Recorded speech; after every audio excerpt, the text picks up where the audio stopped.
బేతాళ కథ. లక్ష్మీ సరస్వతులు. పట్టువదలని విక్రమార్కుడు చెట్టు వద్దకు తిరిగి వెళ్ళి చెట్టుపై నుంచి శవాన్ని దించి భుజాన వేసుకుని ఎప్పటిలాగే మౌనంగా శ్మశానం కేసి నడవసాగాడు. అప్పుడు శవంలోని బేతాళుడు, రాజా, నీ ప్రయత్నం సఫలమైతే దక్కిన ఫలితాన్ని అనుభవిస్తావో లేక విజయశ్రీలాగా జారవిడిస్తావో అని నాకు సందేహంగా ఉంది. నీకు శ్రమ తెలియకుండా ఉండగలందులకు ఆమె కథ చెప్తాను విను అంటూ ఇలా చెప్పసాగాడు. ఉజ్జయిని నగరంలో ఒక పేద పండితుడు ఉండేవాడు. ఆయనకు విజయశ్రీ అనే కుమార్తె, ఆమె తర్వాత 2 కుమారులు ఉండేవారు. విజయశ్రీ తమ ఇంట తరచుగా పండితులు చేరి చేసే చర్చలు ఆలకించేది. ఆమె ఏకసంతాగ్రహి కావటం చేత ఒకసారి విన్నది మరి మరిచిపోయేది కాదు. ఆమె పెరుగుతూ వస్తున్న కొద్దీ ఆమెలో అసాధారణమైన కవితాశక్తి ఏర్పడింది. ఆమె ఆసువుగా శ్లోకాలు చెప్పటం ప్రారంభించి చిన్న చిన్న ప్రబంధాలు రచించే స్థితికి వచ్చింది. ఆమె రచనలు చదివిన వారు ఆమెను సరస్వతి అవతారమని పొగడ్డం ప్రారంభించారు. ఆమె తన తండ్రి వెంట చిన్న పెద్ద పండిత సభలకు వెళ్ళేది.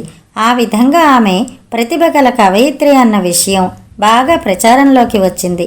ఈ ప్రతిభకు తోడు ఆమె యుక్త వయస్కురాలయ్యేసరికి దేవతా స్త్రీ అని భ్రమింపచేసేటంతటి సౌందర్యవతిగా తయారైంది. 10 మంది మెచ్చే కవిత్వం రాస్తుందని, అసాధారణ సౌందర్యవతి అని అనేక మంది ఆమెను వివాహం ఆడగోరారు. కానీ ఆమె చంద్రశేఖరుడనే యువకుణ్ణి మనసులో తన భర్తగా వరించింది. దురదృష్టవశాన చంద్రశేఖరుడు కూడా పేదరికంలో మునిగి తేలుతున్నవాడే. కానీ అతనికి ఆమె కవిత్వం పంచప్రాణాలు. అందుచేత కవయిత్రిగా తనకు కొంత రాబడి ఏర్పాటైనప్పుడు పెళ్లి చేసుకుందామని మనసులో తీర్మానించుకున్నది. ఇలా ఉండగా ఆ దేశపు రాజుగారికి విజయశ్రీని గురించి, ఆమె కవితా సామర్థ్యం గురించి తెలియవచ్చింది. అప్పుడు రాజుగారు తాను ఏటా జరిపే పండిత సభకు ఇతర కవులతో పాటు విజయశ్రీని కూడా ఆహ్వానించాడు.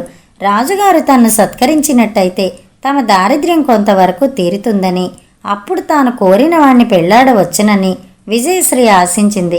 ఆమె రాజుగారి పండిత సభకు వెళ్ళింది.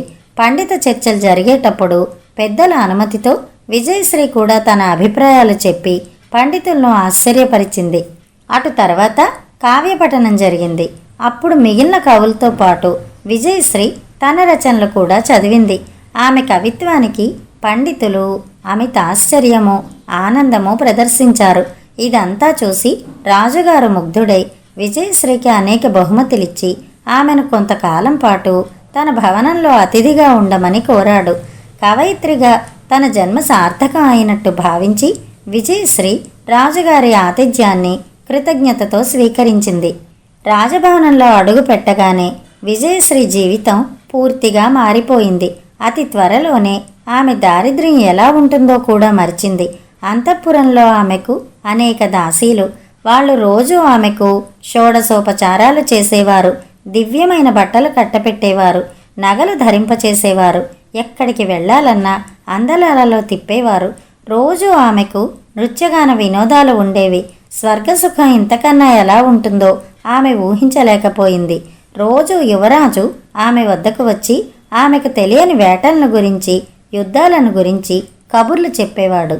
ఈ వాతావరణంలో విజయశ్రీకి పునర్జన్మ ఎత్తినట్టయింది. ఇందులో పాండిత్యం గురించి, కవిత్వం గురించి చర్చలు లేవు.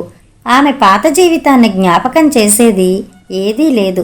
పూర్వంలాగా ఆమె నోట శ్లోకాలు ఆసువుగా రావడం కూడా మానేశాయి. ఈ నూతన జన్మకు ఒక పువ్వు పూసిన చందంగా ఒకనాడు యువరాజు తనకు ఆమెను వివాహమాడాలని ఉన్నదని, అందుకు రాజుగారి అనుమతి, రాణిగారి అనుమతి లభించిందని ఆమెతో అన్నాడు. విజయశ్రీ ఆశ్చర్యచకితురాలై తన అభిప్రాయం మన్నాడు చెప్తానన్నది. ఆమె ఆ రాత్రల్లా నిద్రమాని ఆలోచించి ఒక నిర్ణయానికి వచ్చి తెల్లవారగానే రాణిగారి దర్శనం చేసుకుని తనకు యువరాజును వివాహం చేసుకునే ఉద్దేశం లేదని, తనకు రాజభవనంలో దొరికిన సత్కారానికి కృతజ్ఞురాలినని, తనను వెంటనే తన ఇంటికి పంపివేయవలసిందని విన్నవించుకుంది. ఆ రోజే రాజుగారు విజయశ్రీని సగౌరవంగా ఆమె తండ్రి వద్దకు పంపేశాడు. తర్వాత కొద్ది కాలానికి ఆమెకు చంద్రశేఖరుడికి వివాహం జరిగింది. బేతాళుడి కథ చెప్పి రాజా, విజయశ్రీ అంత అవివేకంగా ఎందుకు ప్రవర్తించింది? కొద్ది రోజుల పాటు రాజభోజనం వంట పట్టగానే ఆమె కళ్ళు నెత్తికి వచ్చాయా, లేక పేదరికాన్ని పూర్తిగా మరిచిపోవటం చేత ఆమె తిరిగి పేద దశకు వెళ్ళిపోవటం ఎలా ఉంటుందో గ్రహించలేకపోయిందా, లేక తానే వరించడం చేత యువరాజు ఆమెకు లోకువయ్యాడా? ఆమె తెల్లవార్లు ఏమీ ఆలోచించి ఉంటుంది? ఈ అనుమానాలకు సమాధానం తెలిసి కూడా చెప్పకపోయావో నీ తల పగిలిపోతుంది అన్నాడు. దానికి విక్రమార్కుడు, విజయశ్రీ వివేకంగానే ప్రవర్తించింది. యువరాజు ఆమె అందం చూసి మోహించిన మాట నిజమే, కానీ ఆమె రాజభవనంలో అడుగు పెట్టడానికి కారణం ఆమె పాండిత్యం, కవిత్వాలు. రాజభవనంలో ఆమెకు ఆ రెండూ కరువైనా కూడా అక్కడి జీవితం ఆమెకు స్వర్గతుల్యంగానే కనబడింది. యువరాజు తన్ను పెళ్లాడతాననగానే ఆమెకు తన గత జీవితం గుర్తు వచ్చి ఉంటుంది. చంద్రశేఖరుడు గుర్తు వచ్చి ఉంటాడు. యువరాజును పెళ్లాడడం అంటే సరస్వతిని కాలదన్ని లక్ష్మికి పాదాక్రాంతురాలు కావటమేనని ఆమె స్పష్టంగా తెలుసుకుని ఉండాలి. అయితే లక్ష్మిని కాలదన్నడం కూడా అంత తేలిక కాదు. ఆ పని చేయటానికి తీర్మానించుకునేటందుకే ఆమె ఒక రాత్రంతా ఆలోచించవలసి వచ్చింది అన్నాడు. రాజుకు ఈ విధంగా మౌనభంగం కలగ్గానే బేతాళుడు శవంతో సహా మాయమై తిరిగి చెట్టెక్కాడు. కథ సమాప్తం.